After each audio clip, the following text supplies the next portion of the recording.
नमस्कार साथियों, स्वागत है आपका हमारे YouTube चैनल में। आप छत्तीसगढ़ की किस जगह से हमारे समाचार सुन रहे हैं, कृपया कमेंट बॉक्स में लिखकर हमें जरूर बताएं।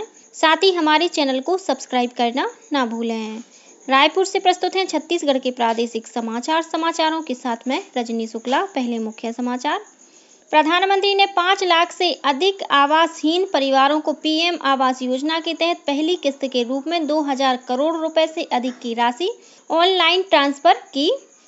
प्रदेश के श्रमिकों को 5 रुपए में भोजन उपलब्ध कराने के लिए अन्नपूर्णा दाल भात केंद्र खोले जाएंगे। साथ ही उनके बच्चों की पढ़ाई के लिए अटल उत्कृष्ट शिक्षा योजना शुरू की जाएगी। मुख्यमंत्री ने विश्वकर्मा जयंती पर रायपुर में आयोजित श्रमिक सम्मेलन में की घोषणा। स्वच्छता ही सेवा अभियान कल से शुरू हुआ। इस वर्ष की थीम है स्वभाव स्वच्छता, संस्कार स्वच्छता। और केंद्रीय वित्त मंत्री आज नई दिल्ली में एनपीएस वात्सल्य योजना का शुभारंभ करेंगी। छत्तीसगढ़ के रायपुर, दुर्ग और बिलासपुर में भी होंगे कार्यक्रम। अब समाचार विस्तार से। प्रधानमंत्री नरेंद्र मोदी ने कल छत्तीसगढ़ के 5,11,000 से अधिक आवासहीन परिवारों को स्वयं का पक्का मकान बनाने के लिए पहली किस्त जारी की। इस दौरान उन्होंने पीएम आवास योजना के हितग्राहियों के खाते में 2000 करोड़ रुपए से अधिक की राशि उनके बैंक खातों में ऑनलाइन ट्रांसफर की। राजधानी रायपुर के इंडोर स्टेडियम में आयोजित मोर आवास मोर अधिकार कार्यक्रम में प्रधानमंत्री वर्चुअल रूप से शामिल हुए। इस कार्यक्रम में मुख्यमंत्री विष्णुदेव साय, विधानसभा अध्यक्ष डॉक्टर रमन सिंह, उप मुख्यमंत्री विजय शर्मा और मंत्रिमंडल के अन्य सदस्य भी मौजूद थे। इस मौके पर 23,000 से अधिक शहरी परिवारों को उनके मकानों की चाबी, पूर्णता प्रमाण पत्र और पूजन सामग्री प्रदान की गई। कार्यक्रम को संबोधित करते हुए प्रधानमंत्री ने कहा कि समाज के गरीब और कमजोर तबके के लोगों के जीवन में खुशहाली लाना ही उनकी सरकार का लक्ष्य रहा है।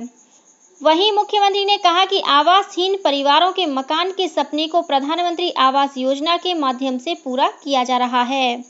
उन्होंने कहा कि देश भर में 32 लाख आवास स्वीकृत हुए हैं, जिनमें से लगभग 30% आवास छत्तीसगढ़ को मिले हैं। स्वच्छता ही सेवा अभियान कल से शुरू हो गया है। यह अभियान 2 अक्टूबर तक चलेगा। इस वर्ष की थीम है स्वभाव स्वच्छता, संस्कार स्वच्छता। इधर छत्तीसगढ़ में भी कल से स्वच्छता ही सेवा अभियान की शुरुआत हुई। मुख्यमंत्री विष्णुदेव साय ने रायपुर के तेलीबांधा तालाब परिसर में आयोजित कार्यक्रम में स्वच्छता ही सेवा पखवाड़े का राज्य स्तरीय शुभारंभ किया। उन्होंने कार्यक्रम में नागरिकों को स्वच्छता की शपथ दिलाई और तेलीबांधा तालाब परिसर में झाड़ू लगाकर सफाई की। उन्होंने स्वच्छता दीदियों और शहर को स्वच्छ बनाने में सहभागिता देने वाले सामाजिक संस्थाओं को सम्मानित किया और स्वच्छता दीदियों के कार्य की सराहना की। इस दौरान मुख्यमंत्री ने स्वच्छता मैराथन को हरी झंडी दिखाई, साथ ही नए स्वच्छता वाहनों को भी रवाना किया। इसके बाद मुख्यमंत्री ने रायपुर के इंडोर स्टेडियम में स्वच्छता ही सेवा अभियान ग्रामीण का शुभारंभ किया। समारोह में मुख्यमंत्री ने ग्रामीण क्षेत्रों में कार्यरत स्वच्छाग्रही समूहों को सुरक्षा किट का वितरण किया। स्वच्छता ही सेवा अभियान के लिए राज्य स्वच्छ भारत मिशन ग्रामीण द्वारा निर्मित पोस्टर का अनावरण भी किया गया। मुख्यमंत्री ने इस दौरान लोगों को स्वच्छता की शपथ दिलाई। स्वच्छता ही सेवा अभियान के तहत कल राज्य के अन्य जिलों में भी स्वच्छता मैराथन और श्रमदान जैसे कार्यक्रमों का आयोजन किया गया। केंद्रीय वित्त मंत्री निर्मला सीतारमण आज 18 सितंबर को नई दिल्ली में एनपीएस वात्सल्य योजना का शुभारंभ करेंगी। यह कार्यक्रम छत्तीसगढ़ के रायपुर, दुर्ग और बिलासपुर सहित देश के लगभग 75 स्थानों में आयोजित किए जाएंगे। इस आयोजन में नए नाबालिग ग्राहकों को PRAN सदस्यता का वितरण किया जाएगा। इसी कड़ी में राज्य स्तरीय बैंकर्स समिति द्वारा नाबार्ड के सहयोग से रायपुर, दुर्ग और बिलासपुर में एनपीएस वात्सल्य योजना का आयोजन किया जा रहा है। इस कार्यक्रम में स्कूली बच्चे अपने पालकों के साथ शामिल होंगे।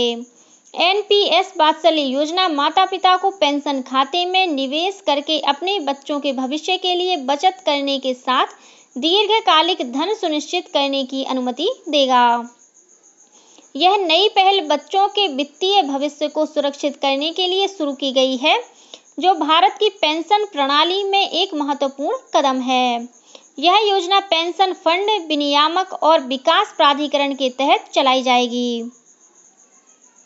केंद्रीय इस्पात मंत्री एच.डी. कुमारस्वामी ने अपने छत्तीसगढ़ प्रवास के दौरान कल भिलाई इस्पात संयंत्र का दौरा किया।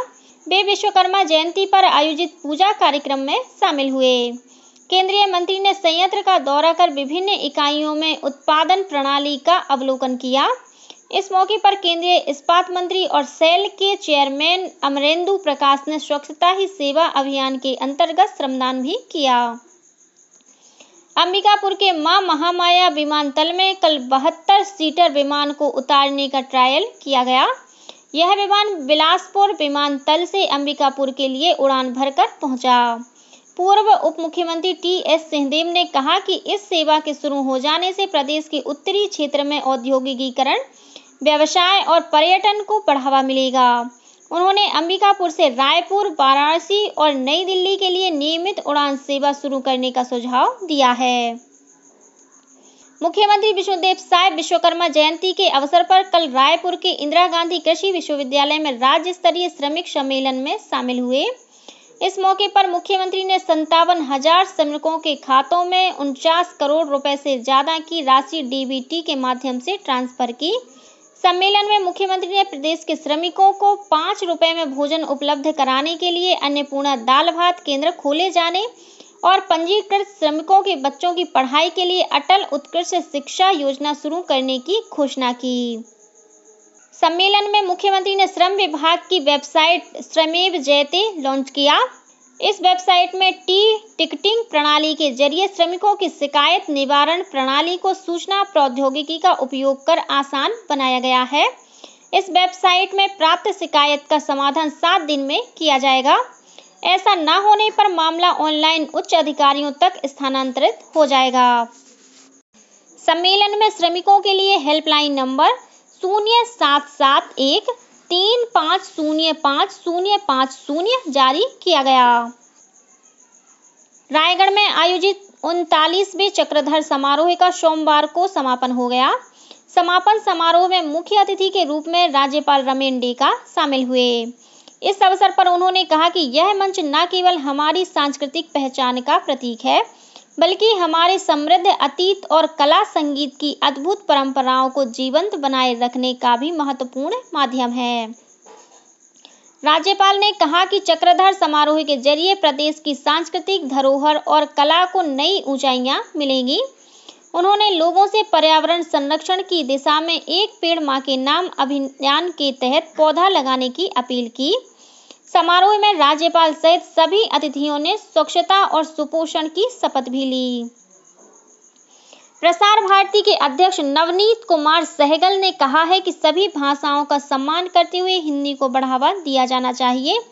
कल नई दिल्ली में प्रसार भारती सचिवालय में हिंदी दिवस के संबंध में आयोजित कार्यक्रम को संबोधित करते हुए श्री सहगल ने कहा कि हिंदी बोलने में सरल और आसानी से समझ में आने वाली भाषा है। वहीं प्रसार भारती के मुख्य कार्यकारी अधिकारी गौरव द्विवेदी ने कार्यालयों में रोजमर्रा के कार्यों में हिंदी के इस्तेमाल पर जोर दिया। उन्होंने कहा कि सभी भारतीय भाषाओं में हिंदी का अपना अलग महत्व है। उन्होंने अधिकारियों से अपील की कि वे ई-ऑफिस प्लेटफॉर्म पर भी हिंदी का इस्तेमाल करें। इस अवसर पर आकाशवाणी की महानिदेशक प्रज्ञा पालीवाल गौड़, दूरदर्शन महानिदेशक कंचन प्रसाद और अन्य वरिष्ठ अधिकारी भी उपस्थित थे। अनंत चतुर्दशी के साथ ही कल से छोटी गणेश प्रतिमाओं के विसर्जन का सिलसिला शुरू हो गया है। श्रद्धालुओं ने पूजा अर्चना के साथ गणपति बप्पा को विदाई दी। प्रदेश के अनेक स्थानों पर कल हवन के साथ ही भंडारे का भी आयोजन किया गया। राजधानी रायपुर में बड़ी प्रतिमाओं का विसर्जन झांकियों के साथ 19 सितंबर को होगा। मुख्यमंत्री विष्णुदेव साय ने प्रदेशवासियों को अनंत चतुर्दशी की बधाई और शुभकामनाएं दी हैं। सुकमा जिले में एक ही परिवार के 5 लोगों की हत्या के मामले में पुलिस ने अब तक एक महिला सहित 17 आरोपियों को गिरफ्तार किया है। पुलिस ने घटना में प्रयुक्त लाठियों को भी बरामद कर लिया है। गौरतलब है कि सुकमा जिले के कोंटा थाना क्षेत्र के एतकल गांव में बीते 15 सितंबर को ग्रामीणों ने जादू टोने के शक में 5 लोगों की हत्या कर दी थी। और अब कुछ अन्य खबरें संक्षेप में। मुख्यमंत्री विष्णुदेव साय ने रायपुर के इंडोर स्टेडियम में प्रधानमंत्री की विकसित भारत की संकल्पना पर आधारित छाया चित्र प्रदर्शनी का शुभारंभ किया। यह प्रदर्शनी जनसंपर्क विभाग द्वारा लगाई गई है। कोरबा में सीसीटीवी कैमरे के इंटीग्रेटेड कमांड और कंट्रोल सेंटर का वाणिज्य मंत्री लखनलाल देवांगन ने लोकार्पण किया। श्री देवांगन ने कहा कि इन 336 विशेष कैमरों के जरिए ट्रैफिक सिस्टम और अन्य व्यवस्थाओं की निगरानी तथा नियंत्रण में मदद मिलेगी। प्रदेश में प्रस्तावित स्थानीय निकायों के चुनाव के मद्देनजर वोटर लिस्ट तैयार करने के लिए कल संबंधित अधिकारियों को प्रशिक्षण दिया गया। राज्य निर्वाचन आयोग द्वारा आयोजित इस प्रशिक्षण कार्यक्रम में सभी जिलों के डिप्टी डीईओ और मास्टर ट्रेनर वीडियो कॉन्फ्रेंसिंग के माध्यम से शामिल हुए। विश्वकर्मा जयंती पर कल राजधानी रायपुर सहित प्रदेश के कई कारखानों, राइस मिलों और निर्माणाधीन भवनों में भगवान विश्वकर्मा और यंत्र उपकरणों की पूजा अर्चना की गई। रायपुर के पंडित दीनदयाल उपाध्याय स्मृति स्वास्थ्य विज्ञान और आयुष विश्वविद्यालय का 17वां स्थापना दिवस समारोह कल मनाया गया। समारोह में प्रदेश के स्वास्थ्य मंत्री श्याम बिहारी जायसवाल शामिल हुए। बलरामपुर जिले के करवा गांव में भारी वर्षा के कारण बीती रात मिट्टी के घर की दीवार गिर गई। इस हादसे में दबने से 3 वर्षीय एक बच्ची की मौत हो गई और भारतीय पुरुष हॉकी टीम ने फाइनल में चीन को हराकर 5वीं बार एशिया हॉकी चैंपियंस ट्रॉफी अपने नाम कर लिया है। इसी के साथ छत्तीसगढ़ के समाचारों का ये बुलेटिन समाप्त हुआ। नमस्कार।